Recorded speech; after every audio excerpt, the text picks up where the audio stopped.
Hey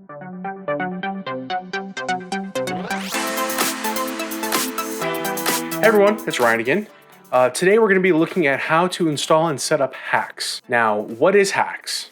HACS stands for Home Assistant Community Store. It's sort of a store for custom components that aren't directly integrated into Home Assistant or haven't made it there yet. It also has things like Python scripts and front-end elements. In some of my previous videos, I've mentioned about both integrations and front-end elements like additional Lovelace cards that you can install for Home Assistant. So this is sort of a store that automates downloading, installing, and updating your custom components. So it makes it super simple to set up these custom components in Home Assistant. So in my previous videos, I've shown you how to set up custom components the manual way. I did this because when I originally set up HACS, it wasn't very easy. It took about 6 pages of instructions and about 15 minutes of time. So now I went back to look and they've automated everything into a single script. So it's super fast, super easy. So I figured here in 2021, might as well make a video and show you how to set it up. Now, one quick thing before we jump into the installation instructions, I want to mention that we've set up a Discord server for this YouTube channel. Feel free to jump in if you have a question about a video, or if you run into some sort of smart home issue, go ahead and jump in and I'll try to answer the question if I can.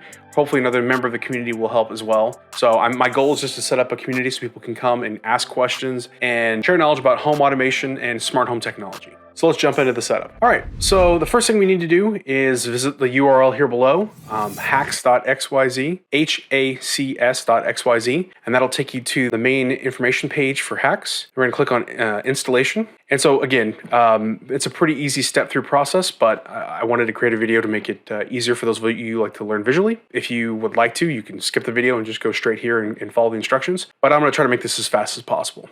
All right, so next we'll click on installation. So the first thing that we need to do is determine what type of Home Assistant install you have. In the instructions, it lists 4 different types of installs for Home Assistant. One being Home Assistant OS. Now this is probably the most common if you're running on a Raspberry Pi, or you've installed an image from, say, like I have a Proxmox image, which is what we're gonna be using today. And that Proxmox image is actually based on Home Assistant OS. So this is the full Home Assistant that has the supervisor built into it, where the supervisor can basically control, is the base OS for your Home Assistant instance. In addition, you can also do this for a Home Assistant container. So if you are running this inside of a Docker container, for example, there's a couple options in here for that. Home Assistant Core being if you're running just Home Assistant, say in a virtual environment in Python, on top of a different operating system like Ubuntu. Or finally, you've got the supervised version of Home Assistant, which this is probably pretty rare for most people, but it allows you to run the supervised version, again, the one that has all of the old HACS.io integrations built into it on top of an existing Home Assistant integration. So probably you're going to be using the Home Assistant OS version.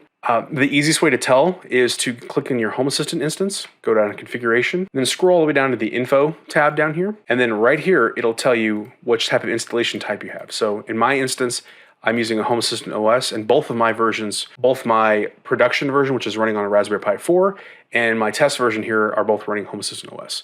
So now that we know that. So the next step is to make sure you have an SSH add-on configured, so you're able to SSH into your Home Assistant instance.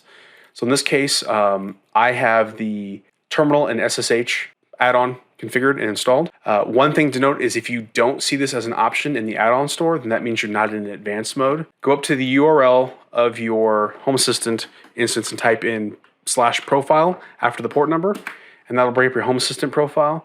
And then at the bottom here, you'll see an option for advanced mode. Make sure that's turned on. So once that's turned on and you've enabled that, make sure you've got the add-on installed so you can pop into the add-on store and install the terminal and SSH add-on for Home Assistant. And then if you haven't configured this already, one thing to note is it does come with a built-in web UI. So if you're not a person who uses terminal very often, you can just use the web UI to jump in and make changes to your Home Assistant instance.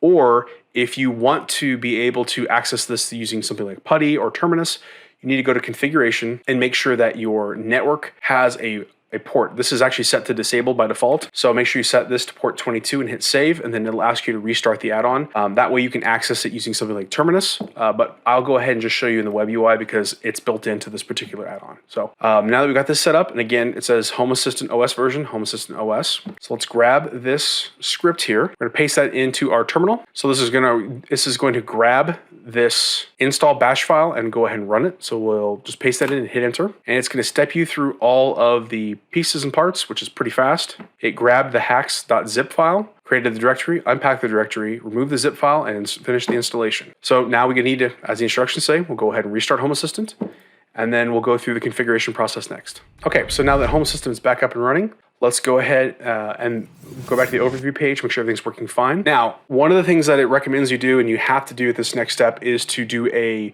force refresh, a hard refresh on your browser. And the simplest way to do this is hold down Control, or if you're on Mac, Command, and then F5. This will clear out the browser cache and start over again. You might have to be, depending on what your browser is, it might be Control or Command, Shift F5. So make sure you do that.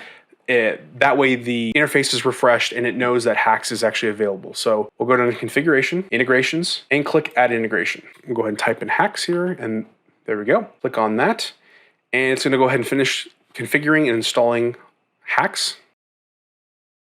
All right, so after a minute or so, the installation will complete, and it wants you to acknowledge 4 items.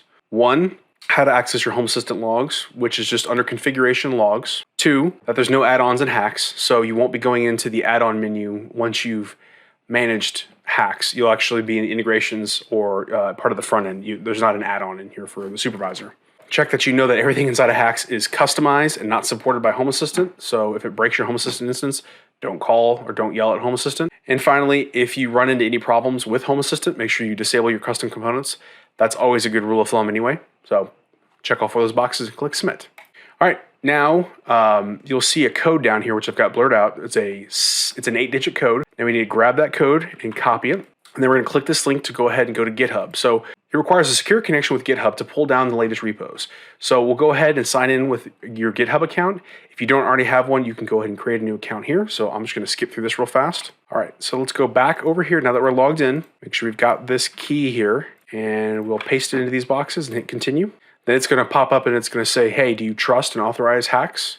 Obviously in this case, we want to say authorize. And there we go, we're all set. Now we'll switch back over here. Now, one thing to note is actually in the instructions, it says there's a submit button, but it looks like they've modified the code now to where it actually waits for the token to be exchanged, which is nice because I think a lot of people just click submit on that page and then went in and it errored out. So that's a nice addition. Go ahead and add it to an area if you want to as an optional, and then hit finish. All right, so now we'll notice HACS is down here in our list of integrations. Oh, so we'll note. So if you need to ever change the configuration for your HACS, you go ahead and just delete the integration and then go ahead and start it and reinstall it again with those set of processes. So if you needed to change or move to a different GitHub account, you can do that by just deleting it and re-adding the integration. If you want to make any changes to the configuration files, we'll go ahead and click the configure down here. And what this does is allows you to rename the side panel over here.